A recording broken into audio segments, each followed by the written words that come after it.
Okay, good morning everyone.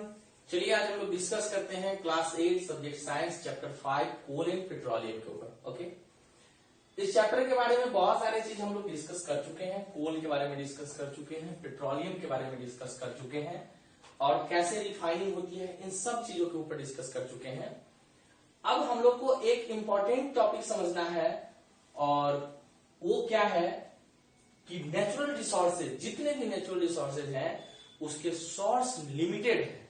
ठीक है, ये सब चीज उसमें भी दो कैटेगरी में बांटा गया है जो आप पढ़ेंगे आगे, एग्जॉस्टिबल एंड इनएग्जॉस्टिबल। ठीक है, तो ये पेट्रोलियम प्रोडक्ट और कोल एंड पेट्रोलियम आप जितने भी देख रहे हैं ये सब के सब कुछ दिनों में अनुमान है, ऐसा प्रिडिक्शन है कि आने वाले कुछ दिनों में समाप्त हो जाएगा। अब जरा आप एक मिनट इस वीडियो को पॉज करके रिमाइंड करिए कि अगर ये पेट्रोलियम, कोल और नेचुरल गैस अगर खत्म हो जाएगा तो क्या होगा। ठीक है, जैसे सबसे पहले नेचुरल गैस अगर खत्म हुआ तो आपके घर में जो सिलेंडर है जिसमें एलपीजी भरा हुआ है वो खाना बनना बंद हो जाएगा। फिर आप छोटे से कमरे में लकड़ी पे खाना बनाएंगे, उपले पे खाना बनाएंगे। कोल ये ऐसा पॉसिबल हो सकता है क्या? नहीं हो सकता है। फिर कितनी परेशानी होगी। ये नेचुरल रिसोर्सेज हमारी लाइफ को कंफर्टेबल बनाता है और पेट्रोलियम प्रोडक्ट अगर नहीं होगा तो डीजल, मोबिल, केरोसिन, पेट्रोल है ना, ये सब नहीं होंगे तो फिर व्हीकल्स कैसे चलेंगे। कोल अगर नहीं होगा तो थर्मल पावर प्लांट नहीं चलेंगे, फिर इलेक्ट्रिसिटी कहां से आएगा। ये बड़ा मुश्किल है। अगर इस पर अगर सोच के देखिएगा गौर से कि ये सब चीज अगर कोल एंड पेट्रोलियम का सोर्स अगर समाप्त हो गया तो समझिए कि जीवन कितना कठिन हो जाएगा। कैसे आदमी सरवाइव कर पाएगा। जहां मल्टी स्टोरेड बिल्डिंग है, 50-50 मंजिल बिल्डिंग जहां पे है, वहां लोग बिना एसी के नहीं रह पाते हैं। फिर जब इलेक्ट्रिसिटी नहीं होगी तो फिर बिना एसी के लोग कैसे रहेंगे। यहां पे एक लिस्ट आपके सामने है जिसमें आपके बुक्स में ये बात की बिल्कुल चर्चा है। ठीक है, वो चर्चा क्या है कि कोल जो है आने वाले 150 सालों में 150 सालों में ये फिनिश हो जाएगा, समाप्त हो जाएगा। ठीक है, जैसे हम यहां पे हेडिंग बनाते हैं some natural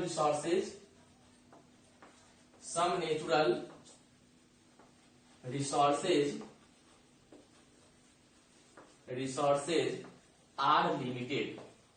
okay, are limited, ये लिमिटेड है, अनलिमिटेड नहीं है। हम इसको लिमिटेशन में यूज कर सकते हैं, ज्यादा नहीं यूज कर सकते हैं। लेकिन अभी जो कोल एंड पेट्रोलियम का जो यूजेज चल रहे हैं वो तो पूरी आसमान पे है, 7वें आसमान पे है। और इसका कंडीशन ये है कि ग्लोबल वार्मिंग का भी कॉज वहीं से देन है।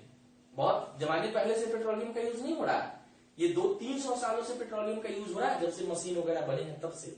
ठीक है, तो 150 सालों में कोल समाप्त हो जाएंगे। उसके बाद पेट्रोलियम जो है, petroleum product, petroleum not petrol, petroleum समाप्त होगा तो क्योंकि सब कुछ तो एक्सट्रैक्शन वहीं से हो रहा है तो पेट्रोलियम समाप्त होगा। पेट्रोल तो जमीन से नहीं निकाले जाते हैं, पेट्रोलियम निकाले जाते हैं।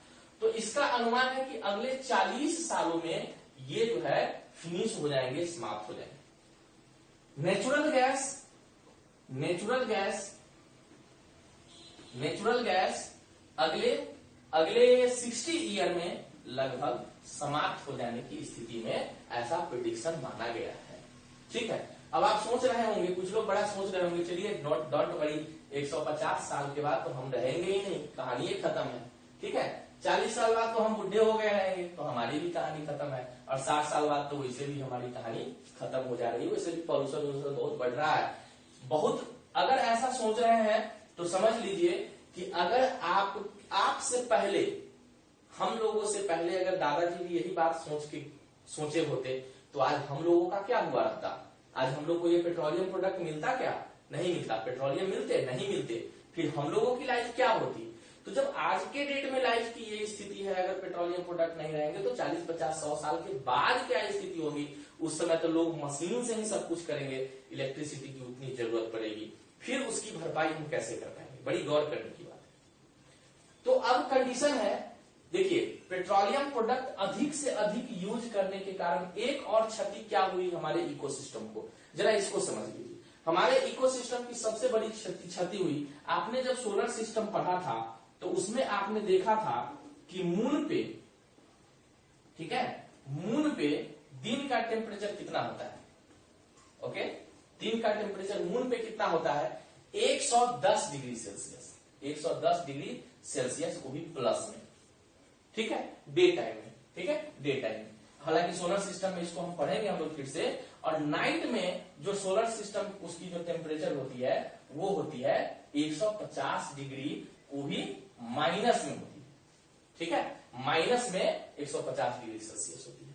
जरा गौर करने की बात है कि हमारा डिस्टेंस और मून का डिस्टेंस सन से ज्यादा डिफरेंसेस नहीं है, एक ही माना जाता है। मान लीजिए कि यहाँ पे सन है, यहाँ पे सन है, ठीक है, और यहाँ पे अर्थ है, यहाँ पे अर्थ है, और अर्थ के चारों तरफ ना मून चक्कर काट रहे हैं इसे ऑर्बिट पे।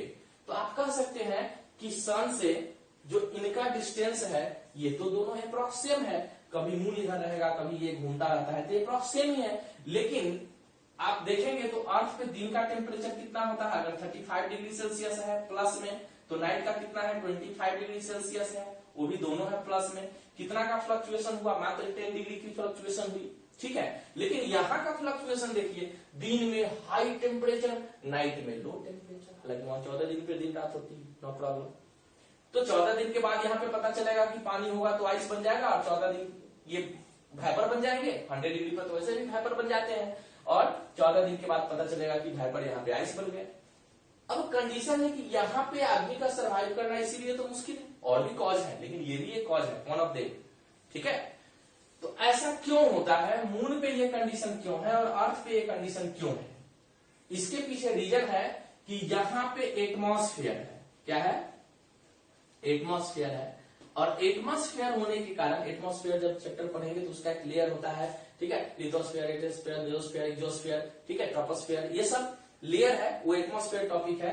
एटमॉस्फेयर क्या करता है कि ये अर्थ है, तो अर्थ के ऊपर ये ऐसे, आप लोग पढ़े हैं, layer of air, around of air is called atmosphere, ये एटमॉस्फेयर है, यहाँ पे एटमॉस्फेयर है। अब ये एटमॉस्फेयर करता क्या है कि सनलाइट से, सन से आने वाले लाइट का बहुत सारे हार्मफुल रेडिएशन को ये तो बीच में ही ट्रैप कर लेता है, और जब ये रिटर्न होता है तो इसके टेम्परेचर को, पूरे टेम्परेचर को भागने भी नहीं देता है।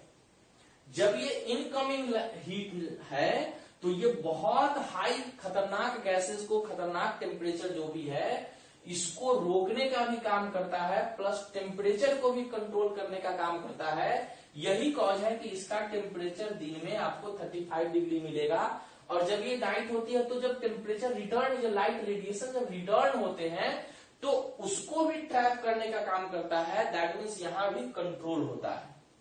आप देखते होंगे जिस रात को बादल लगी हुई होती है उस रात को थोड़ी सी गर्मी ज्यादा होती है।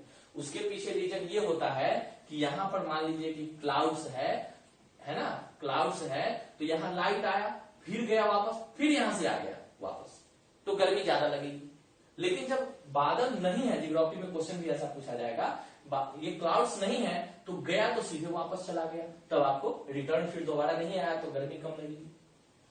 अब कोल एंड पेट्रोलियम के यूज करने के बाद हमारे एनवायरमेंट में ये क्षति बहुत पहुंचा, इसकी बहुत बड़ी क्षति हुई एनवायरमेंट। और एक एवरेज टेम्परेचर हमारे अर्थ पे डे बाय, मतलब 5 साल 10 सालों पे जब उसकी एवरेज जो टेम्परेचर काउंट की जाती है वो बढ़ता हुआ पता चलता है। और टेम्परेचर बढ़ने के कारण यही कॉज हमारा ग्लोबल वार्मिंग कहलाता है। और ये 200-300 साल मान लीजिए, लेटेस्ट अगर 300 साल मान लीजिए, 300 सालों से कोल, पेट्रोलियम, मशीन, व्हीकल्स, इंडस्ट्री, ये सब बढ़े। पहले इंडस्ट्री वगैरह इतना नहीं था, तो कोल एंड पेट्रोलियम का यूजेज भी कम हुआ करता था, है ना। और जब यूजेस कम हुआ करते थे तो पॉल्यूशन कम था, जब पॉल्यूशन कम था तो बारिश, रेन भी बहुत आते थे। इस वक्त तो रेन और पॉल्यूशन को समझना सबसे आसान काम हो गया है। आप देखें कि मार्च से लॉकडाउन चल रही है, व्हीकल्स नहीं चल रहे हैं, रोड पे गाड़ी नहीं निकल रहे हैं, फैक्ट्री बंद है, बहुत सारी चीजें बंद है, चिमनी बंद है। अब पॉल्यूशन है नहीं, पॉल्यूशन फ्री है। अब इस बार बारिश का देखिए, रेन का देखिए, आप खुद अंदाजा लगा सकते हैं कि अगर पॉल्यूशन नहीं होता तो फिर हमारे देश में, हमारे पूरे वर्ल्ड की बात हो रही है, ये फिर एक कंट्री की बात नहीं है, वर्ल्ड की बातें हैं, वो इतना अच्छा क्लाइमेट होगा कि एकदम इन्वायरमेंट काफी बेहतर होगा। काफी अच्छी बारिश होगी। तो ये हमारे कॉज रहे ग्लोबल वार्मिंग के। ग्लोबल वार्मिंग होगा, और ग्लोबल वार्मिंग अगर होगा तो क्या होगा, हमारा एनवायरमेंट डिस्ट्रॉय होगा। सबसे पहले प्लांट के जो लीफ हैं वो हमारा बर्न करेगा, सूखेगा, और जब ये सूखेंगे तो क्या होगा, एनवायरमेंट पे जबरदस्त क्षति पहुंचेगी। ठीक है, ये इसका कॉज हो गया। तो ग्लोबल वार्मिंग आप समझ गए होंगे। ठीक है, ग्लोबल वार्मिंग का डेफिनेशन अगर देना हो तो क्या लिखेंगे, the average temperature increment day by day. हमारे टेम्परेचर अर्थ का जो है डे बाई डे इंक्रीज हो रहा है, जिस कारण से हमको क्या करना है, टेम्परेचर बढ़ रहा है। अब क्या करना होगा बताइए आप, अगर इसको, इन चीजों का लिमिटेशन अगर हम कम करें, क्या कर सकते हैं आप कि हम इन चीजों का यूज कम से कम कर सके। आज में इस सेशन में आपका होमवर्क यही रहेगा कि आपको वो, आज नोट्स नहीं है, आज मैं सिर्फ एक्सप्लेन कर रहा हूं, आप उन टॉपिक को बताएंगे जिन टॉपिक में आप ये हमको बता सकते हैं कि कोल एंड पेट्रोलियम। मैं अगले टॉपिक में उसी चीज का डिस्कस फिर से करूंगा। ठीक है, अगले PCRA एक एजेंसी है, petroleum conservation research association, PCRA। इसमें आपको नोट्स नहीं बनाने हैं, आपको सिर्फ ये समझना है और आपको बताना है कि आप बताइए कि आपके पास ऐसे कौन से विकल्प हैं, आप कुछ सोच रहे हैं कि अगर ये प्रोडक्ट नहीं रहे तो हम किन चीजों, इसके बदले में कौन सी चीज यूज कर सकते हैं। पहला पॉइंट गौर से सुनिएगा कि अगर ये चीज नहीं है तो हम किनका यूज कर सकते हैं। ठीक है, पहली बात। दूसरी बात कि क्या इसको हम समाप्त होने के बाद ही उसका विकल्प सोचेंगे? नहीं, हम तो बीच बीच में भी सोच सकते हैं। मान लीजिए मेरे घर में गैस सिलेंडर है, तो क्या उसके खत्म होने के बाद ही हम उसका विकल्प सोचेंगे? या हम ये भी तो कर सकते हैं कि ऐसा कोई टेक्निक अपनाइए जो 2 महीने सिलेंडर अगर चलने वाले हैं तो वो 4 महीने चलने लगे। तो कोई ना कोई तरीका तो हम अपना सकते हैं। ठीक है, कुछ तो तरीका अपनाएंगे जिसके कारण से हम इसको सर्वाइव कर। अब कुछ लोग कहेंगे कि हम खाना ही नहीं बनाएंगे, तो इसी को कहते हैं सोशल डिजीज से ग्रसित। जो पढ़े हैं उनको पता होगा सोशल डिजीज क्या होता है। ठीक है, तो आप बताएंगे, 2 क्वेश्चन हो गया कि क्या करेंगे अगर खत्म हो गया तो क्या करेंगे, और क्या करेंगे जिसके कारण से ये हम इसको सेव कर सके, अपने इसको बचा सके। कुछ ऐसे पॉइंट आप बताइएगा।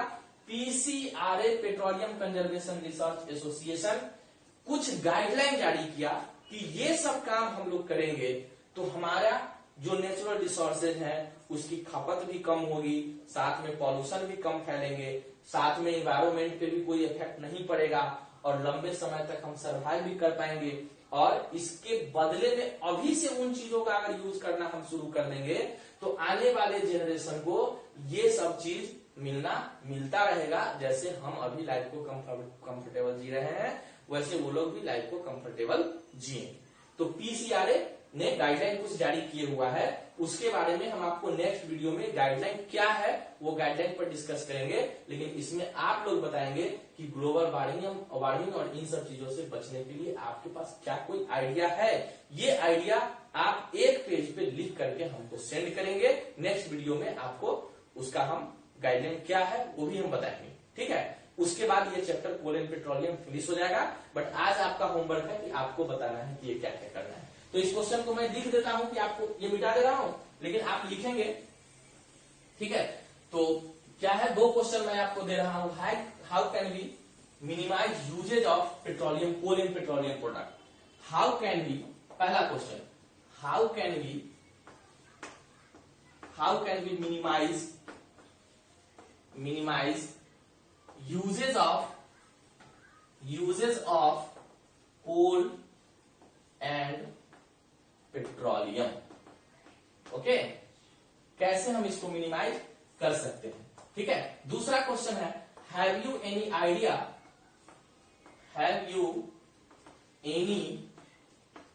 Idea to fulfil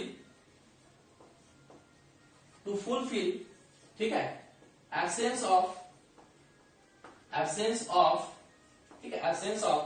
petroleum product. ठीक है, पेट्रोलियम प्रोडक्ट, क्या आपके पास कोई आइडिया है जिसके कारण से पेट्रोलियम प्रोडक्ट अगर नहीं है तो उसके कमी को हम फुलफिल कर सके, है ना? कैसे मिनिमाइज कर सकते हैं ये बात। और अगर नहीं है तो हम उसको कैसे फुलफिल कर सकते हैं, ये बात 2 बात आज आपका होमवर्क है, ये हम बताएंगे, मुझे भेजेंगे। ओके, आज के वीडियो में इतना ही, गुड बाय। नेक्स्ट वीडियो में हम लोग पीसीआरए के द्वारा गाइडलाइन क्या है उसको आपको प्रोवाइड करेंगे, उसके बाद कोल एंड पेट्रोलियम हमारा फिनिश हो जाएगा। Okay, good bye, take care.